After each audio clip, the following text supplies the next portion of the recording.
Bonjour à tous. Aujourd'hui, je veux parler de mon apprentissage du français. On y va.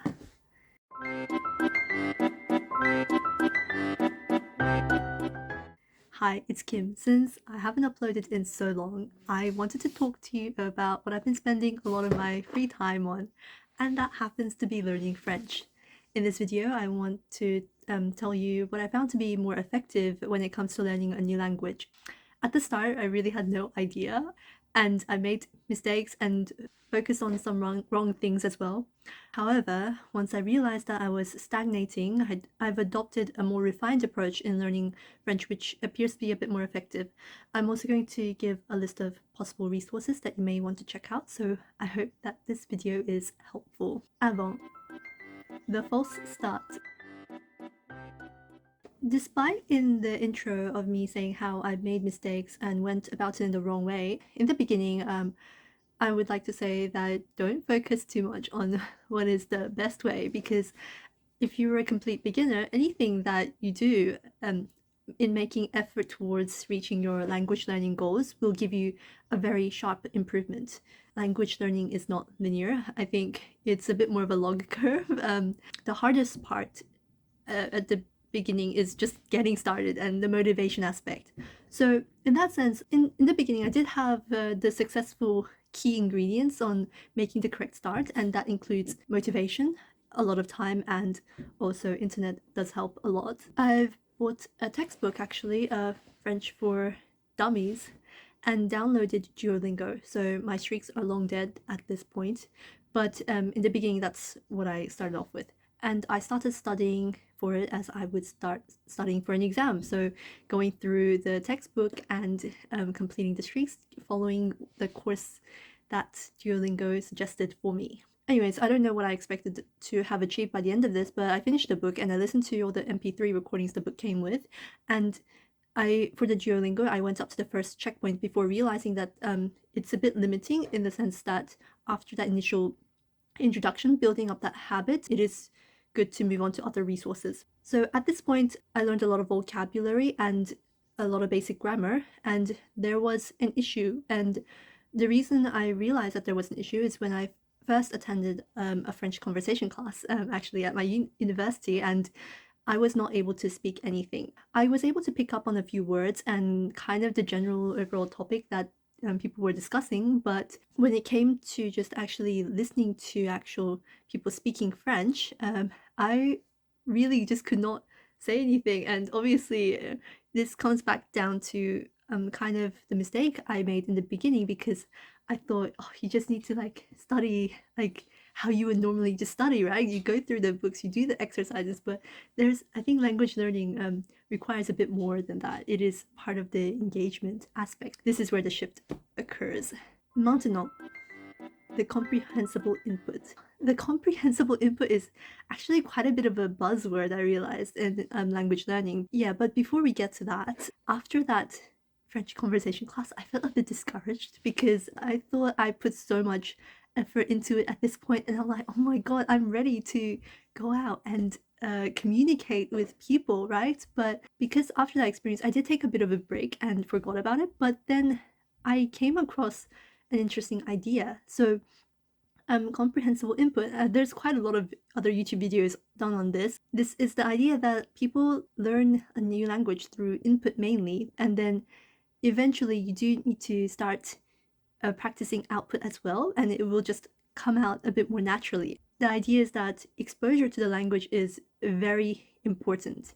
What I liked about this theory, first off, is because I consider myself to be kind of lazy, and with comprehensible input, you just need to kind of listen to it or expose yourself, so you don't need to be actively like studying or going through flashcards or key grammar points, because you could be listening to a podcast that's suited for your level and listening to potentially like maybe French music or watching YouTube videos with subtitles and so on, and focusing more on input, which I think in my opinion takes a bit less effort than actively like sitting down and setting a time aside for like doing grammar exercises. I quite like the idea, but output and practicing speaking will be very important, and you still should focus on grammar and going through your vocabulary list as well, even though you should increase the level of input.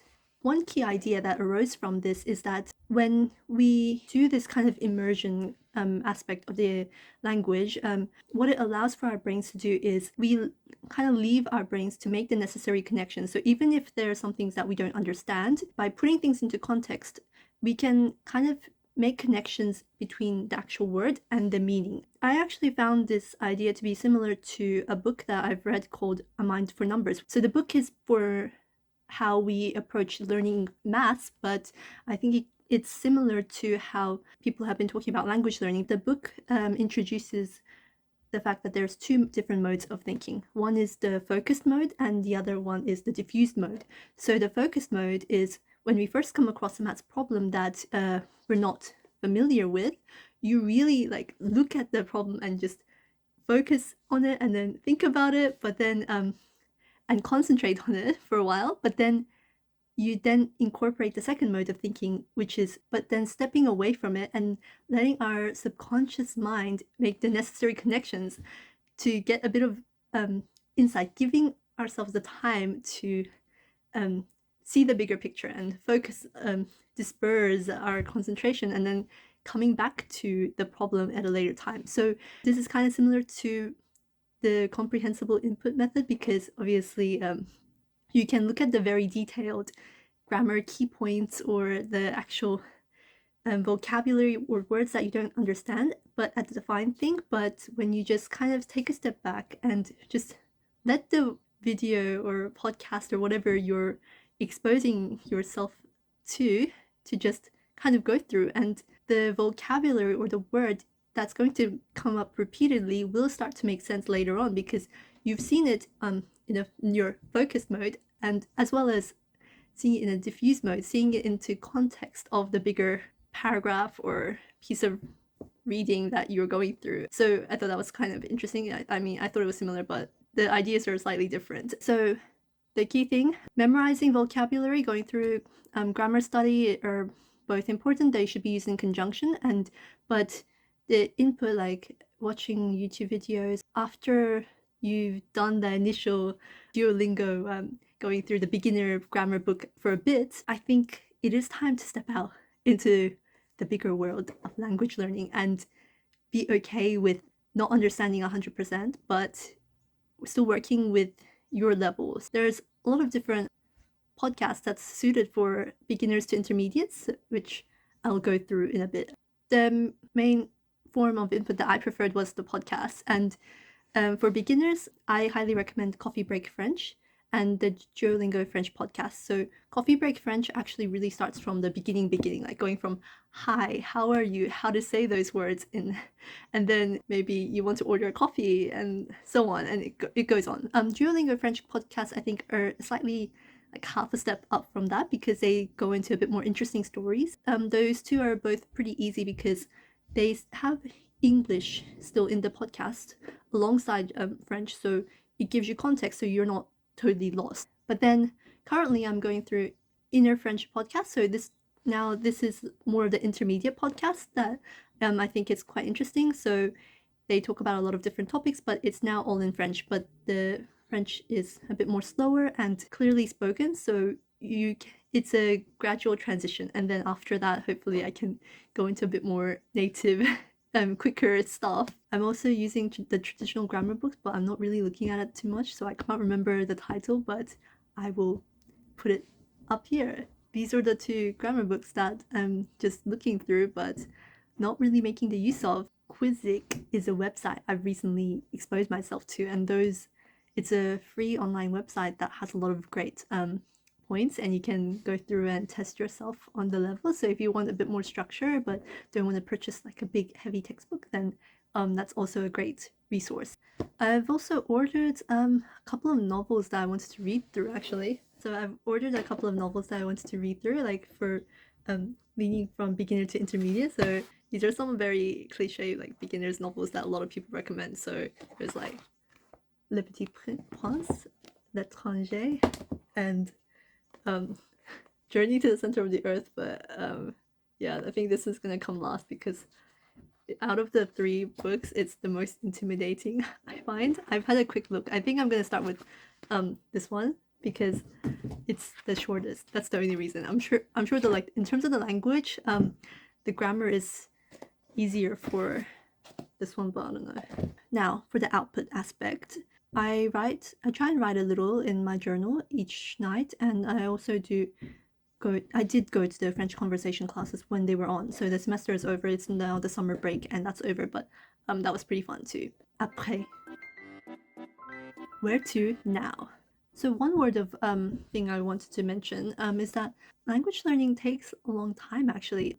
Even with these immersion techniques, you do really need a bit of active study, like the grammar and the flashcards or on Anki and stuff like that, because language learning itself is very tough, because by the time a child is 5 years old, they've had thousands of hours of exposure already to their native language. So the average 5-year-old can pretty much speak very well, but as adult learners, we're hoping to speak and understand the language after just a few hundred hours of study, or maybe if you're going to taking lessons, maybe 1 or 2 hours a week, but it's not going to be enough compared to someone who's literally listening and reading that language for their whole day, like every single day of their lives, right? All of these techniques are supposed to just speed up and make our learning a bit more efficient.